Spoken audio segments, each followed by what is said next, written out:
This is the fifth week na of Danespirations. And again, I have my guest with me from last week, si Evie Joy. So Evie Joy, thank you once again for joining me for another Danespirations. So it's Yes, I'm happy to be back.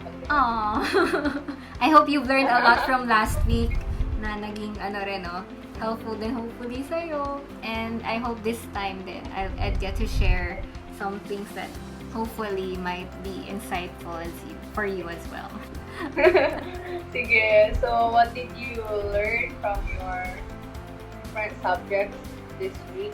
We've had a lesson that's about the stages of development. Everything that our parents does to us, we really internalize. So for example, we are so used to our mom being sad all the time when we were this little. So our tendency is that we might be depressive, or we might have that tendency to also be depressed. Parang ganon siya. So we always internalize what our primary caregivers have done to us. So let's say they have reacted this way to you, to this kind of mistake, or to this kind of parang work or something that you did, you would always internalize it. So kunyari sasabihin lang ng ano ba yan, wala kang kwenta, anong ganyan. It's really going to affect a lot yung baby, yung development ng person na yun. You will really internalize na, okay, wala pala akong silbi, ganito pala yung ano ko, palagi na lang akong nagkakamali. So that's why a lot of like kids get to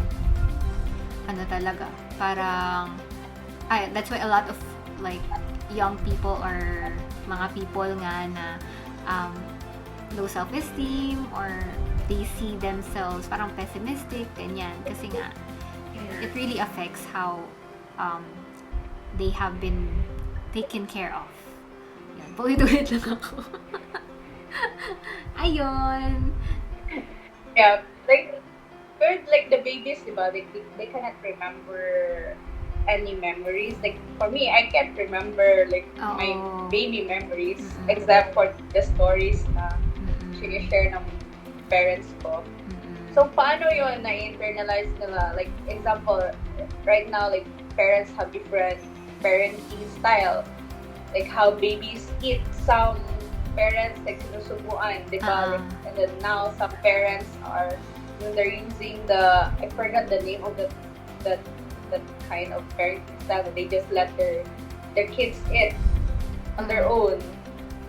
So does that affect the babies when they grow up? Meron talaga everything that happens from zero pataas, like your earlier years, even if you have no memory of it, it will always be internalized. That's why parenting is like, hindi mo talaga siya mamaliitin ang parenting, kasi everything that you do with your child since it's in the womb, it has an effect to the person growing up. Kanina yung session namin is about reminding us of spiritual formation na it's a God initiative thing. Di ba parang nakaka-comfort to know na hindi naman talaga tayo yung nagkakos ng growth sa sarili natin. Sometimes we're so pressured na parang bakit hanggang ngayon, nandito pa lang ako sa ganitong phase ng life ko. Why am I still not growing in this area? I've been trying to deal with this so much. Pero knowing the fact that it is God's initiative to form our inner lives, for us to mature, diba? Parang it brings so much comfort. Isa sa mga skills, I guess, na I want to impart to you on how we do counseling is, ang counseling kasi, it requires you to really listen well. So, ang sabi nga nila doon na dapat pag nagka-counseling ka, listening is 90%. Then, 10% is yung time lang na pwede ka mag-talk. So, of course, depende rin naman sa klase ng session, kasi meron din tinatawag na psychoeducation. So like, for example, yung ginawa ko rin sa'yo kanina, parang may mga times na I would educate, ganyan. Pero, yun nga, most of the time talaga, it's you allowing the counselee to share what is in her heart. Yun, more than you trying to, counseling is not giving advice, pero it's about helping the person be self-aware, ngayon, maging aware sa self niya. So that, yun nga, kaya niya tulungan yung self niya in the long run. So, yun din yung parang last week, yun yung practice din namin, the art of listening. So, when you're listening, you have to listen to 3 things. Ganyan. What is the content? What is the person saying?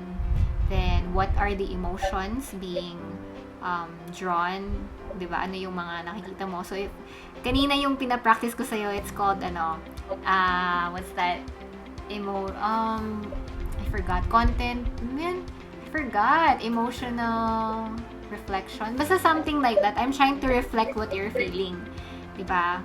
So, kanina, I've been saying the words na, you feel blank because blank. Mostly ganun talaga. I'm just reflecting what you have been feeling. So that you will be aware, okay, ito pala.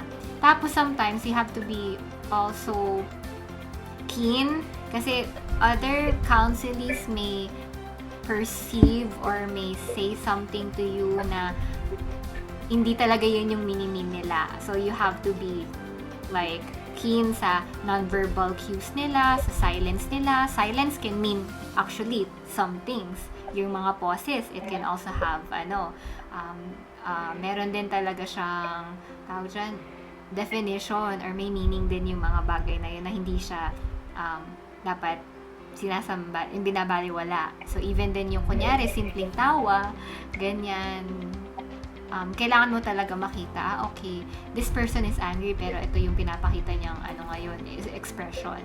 So, it says something about the person. Yan. Tapos, meron ding, yun nga, yung third naman, di ba sabi ko nga, sa listening, you see the content, the emotion. The third is what is more valuable what is really valuable to the person. So, for example, sa'yo kanina, so nakita ko na what was valuable for you is yung having that sense of, parang control, gano'n, over this kind of, you had no control over this, parang ganyan. So, dun mo siya i-help with, parang once you know kung ano talaga yung valuable for the person, dun ka magpo-focus, parang, okay, ito pala siya. Ito pala yung niya. This is, iba yun talaga na when in counseling nga, yun, you have to really learn how to really empathize well. Yun, and yun nga, ang goal naman niya is not for you to take away the pain of the person, pero ang counseling actually is more about mas dinidiin mo pa na ito yung nafe-feel mo. It's actually very uncomfortable.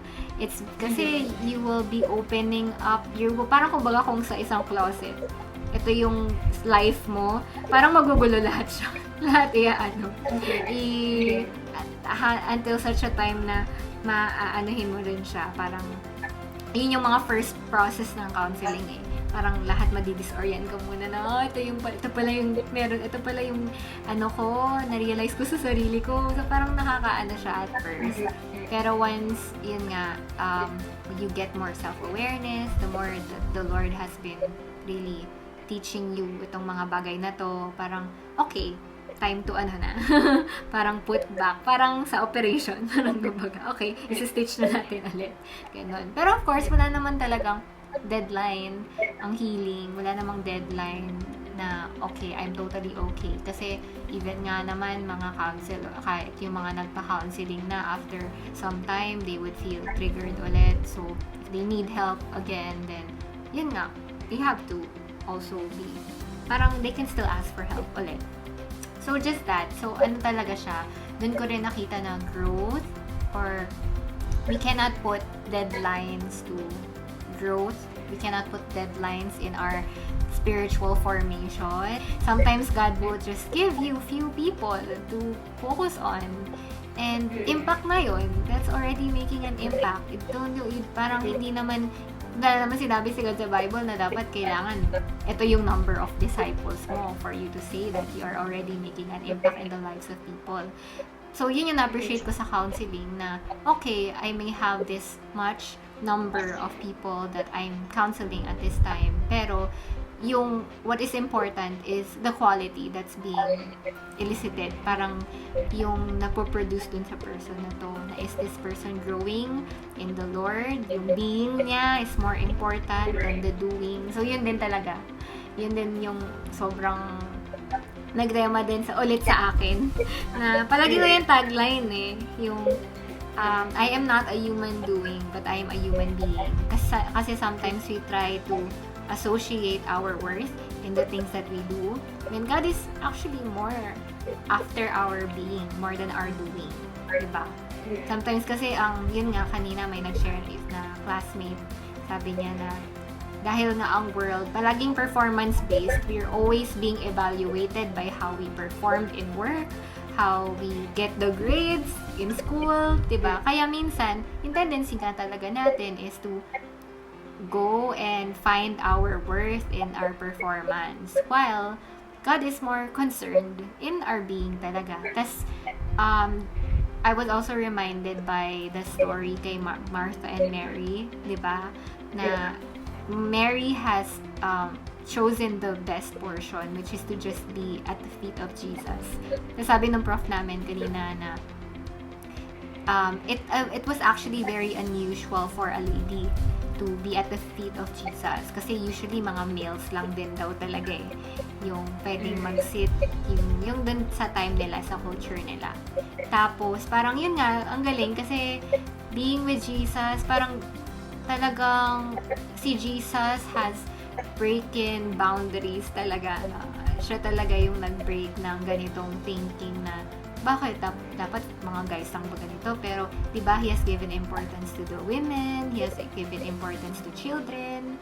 So mas na-feel ko talaga na ang galing ni God na he is really intentional in the lives of people, and yun nga, he is not after our doing, but more about how we are in the process, parang the being nga yan.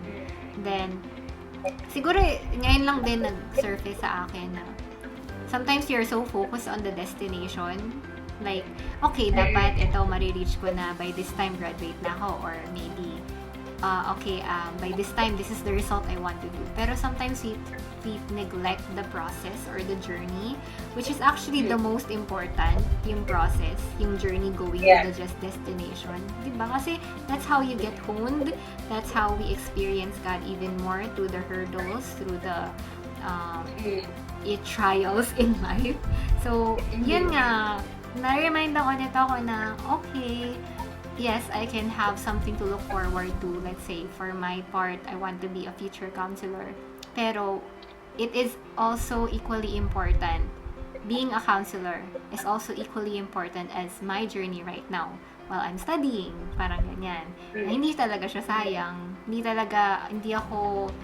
I don't have to wait for me to be in that specific place or that position for me to be happy. Pero, where I am already right now, I can already I can also already maximize this time to be intimate with God and be happy in His presence. Yung contentment nga. Yun, mostly yun ang mga realizations in life. Ano pa ba? May gusto ko bang i-share?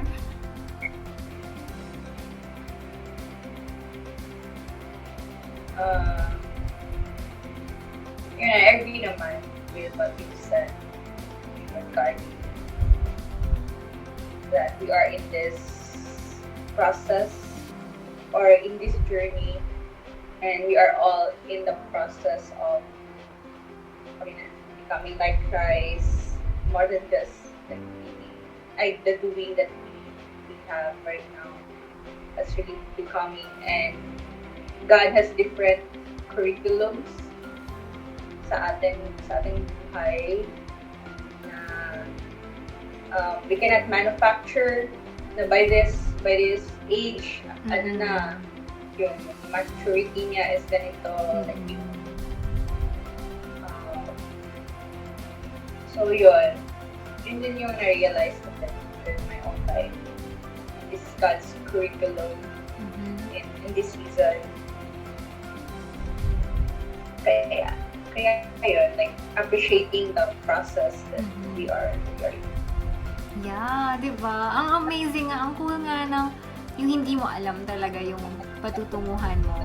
Pero because you know that God is the one who initiates everything for you, He is the one who brings situations, He is the one who brings people in this particular season of your life for you to really grow, di ba? Sabi nga kanina ng prof ko, sabi dun sa slide, God uses people to shape us, including those that we don't like.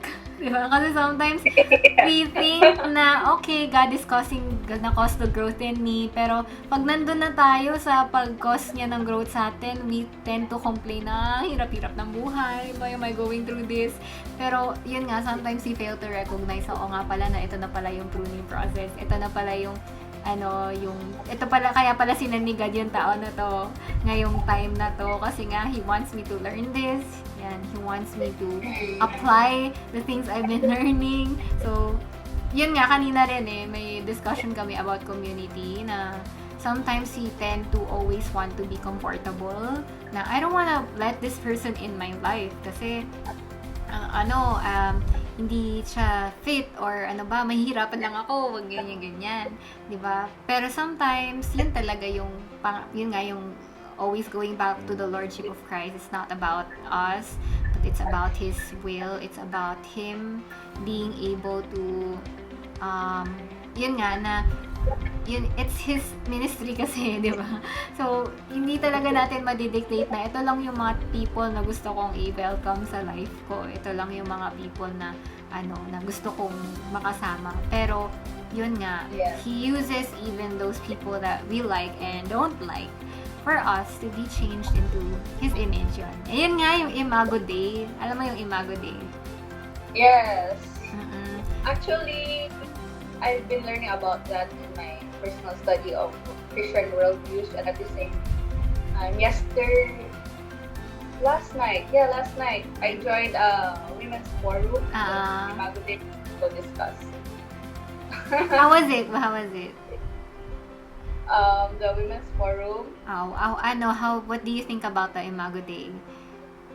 Being like the image of God, like bearers of the image of God. Oo, yeah. So, parang yun nga, we want to see people na they are that.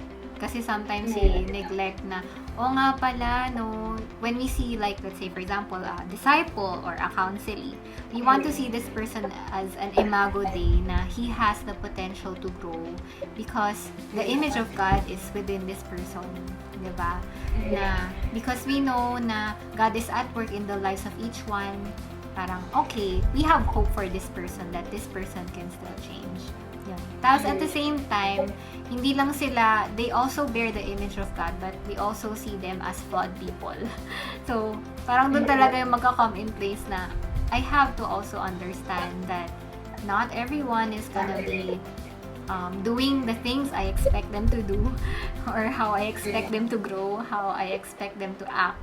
But it's, alam mo yun, if you know na God is the one who does the work, who causes growth and control over, diba, everything, then yun, we can just surrender all our mentoring, our discipling, our counseling, diba, sa Kanya. Yun na, parang ako din yun din yung tinuturo sa akin ni God lately na I don't have to have everything under control. I don't need to alam mo yun, make sense of everything right now kasi in the future, God will really reveal na, okay, kaya pala nangyari to. Yun. Tapos even with the people that God has entrusted to us, your disciple, yung mga disciples ko, yung mga counselees na ibibigay sa akin ni God, I don't have the job to fix them. I don't have the job to solve everything or alam mo yun, be their problem solver, but it's only my job to empower them to realize the Imago Dei that they have, that they possess. Ganon. And just cooperate with God how He can use me in this certain area or in this person sa season ng life niya na to. Knowing that God is in control, we don't need to worry. He is in control of everything, the lives of those whom we talk to. alam niya na, linatag na niya lahat. Bago pa natin sila maging disciple, bago pa natin sila, ano man yung maging relationship natin sa person na ibibigay sa atin ni God, it's really under His sovereign will, ganon. So we just have to keep accepting, or we just have to be discerning. Ano ba yung role na pinapagawa sa atin ni God in this specific, with this specific person, or what is God teaching us with this person that He has brought into this season, or in this certain season of our life. Yan lang. Thank you so much. Grabe, no? This is our second, So, na lang, shout out na lang sa mga disciples ko na nakikinig. Actually, most of my listeners are disciples. So, say hi to them and be joy. Hi! Yeah. Very loyal kayo. Grabe. Daniel. Yun. Talagang nagsusubscribe sila sa akin. Ganon. Talagang sinusupport nila ako. Kaya, thank you guys. Shout out sa inyo.